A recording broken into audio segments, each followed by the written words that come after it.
you can go up. Put the Torah to the side so you can. Okay. Would you like this? Would this be helpful? Thank you. You're welcome. So thank you, Rav Claudia, for giving me the opportunity to share some thoughts about this morning's Torah reading. As Rav Claudia mentioned, thanks to our rabbis of TBZ, have chosen to adopt the insight of the Reform movement.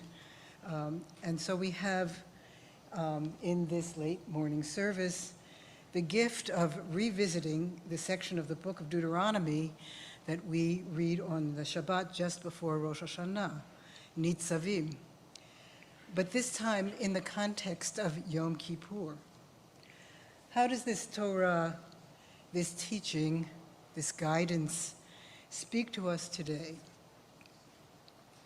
Atem nitzavim hayom kulchem lifnei Adonai Elohechem, roshechem, shivtechem, ziknechem, v'shotrechem, kol ish Yisrael, tapchem, neshechem, v'gercha asher bekerev machanecha, mechotev etzecha, ad shoev mimecha. You stand this day, all of you, before the Lord your God, your tribal heads, your elders, and your officials, all the men of Israel, your children, your wives, even the stranger within your camp, from woodchopper to water drawer, to enter into the covenant of Adonai your God, which Adonai your God is concluding with you this day, that God may establish you this day as God's people and be your God, as God promised you and God swore to your fathers, Abraham, Isaac, and Jacob. I make this covenant not with you alone, but both with those who are standing here with us this day before the Lord our God, and with those who are not with us here this day. As in most of the book of Dvarim, Deuteronomy, we hear what Moses is saying directly to people, to us. Atem, you, in the plural. Kulchem, all of you. Let me ask a typically rabbinic question. If the Torah says so emphatically that all of us are being addressed, why is it necessary to spell out all those categories of people? Leaders, elders, officials, all the men, all the women, the children, the strangers living among us, the people who do all the scut work. For rabbinic readers, every word in the Torah conveys something necessary that hasn't been said before. Specifying all these categories of people, by gender, by profession or work role, by age, by current status within the community, must come to teach us. I hear this as a call to each of us to listen as who we are, however we define ourselves as individuals, and to understand that whoever we are included. We are part of this communal atem, you, standing at attention. We are all nitzavim, standing before God, often literally on this Yom Kippur day, certainly metaphorically, throughout this period of Yamim Noraim, days of serious reflection and reckoning. The Torah uses a word for standing in a special sense. This verbal root is used for a stance of attentive awareness, in which human beings encounter the divine directly or through a perception of divine mystery and power at work in our world.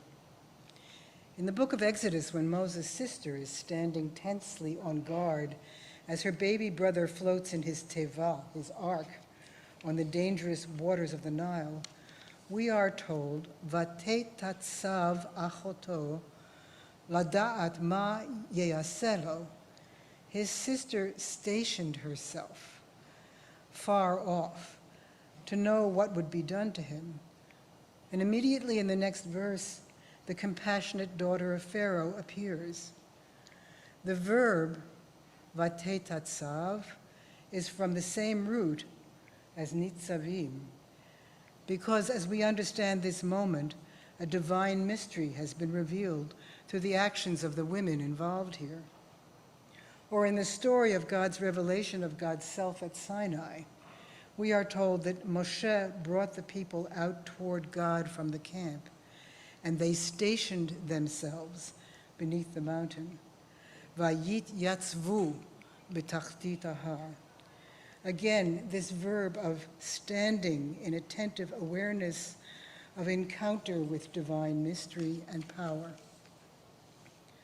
What's different in our Torah reading is that the verb nitzavim is a participle, an ongoing action.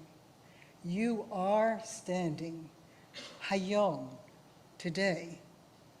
And as we read this on Yom Kippur, we are actually being called, whoever we are, however we understand ourselves as human beings and as Jews, to enter into covenant with God so that God may establish you today as God's people and be your God.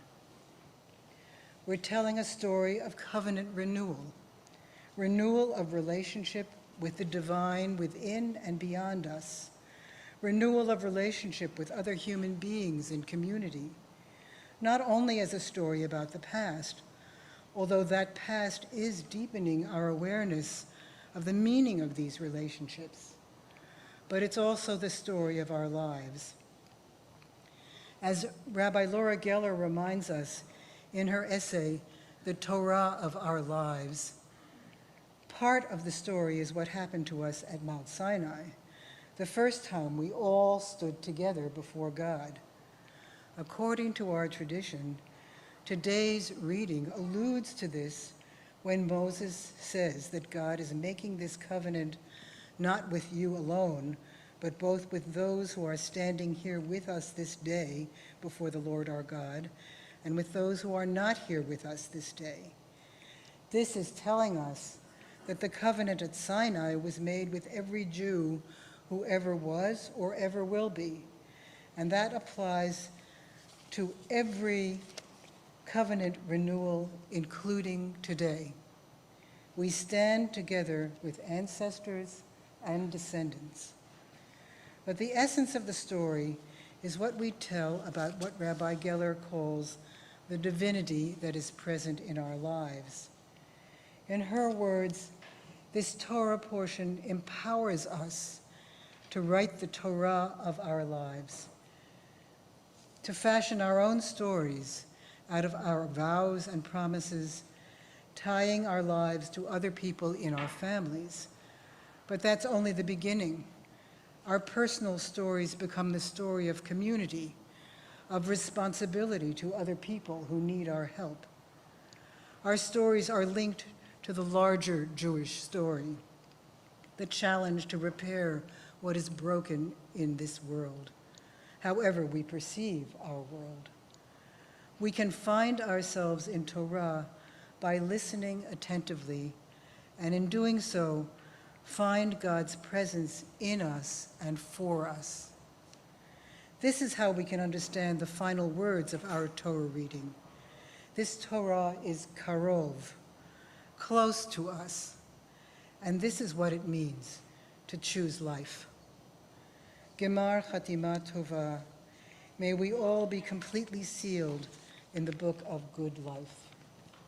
כוח, גמר חתימה טובה.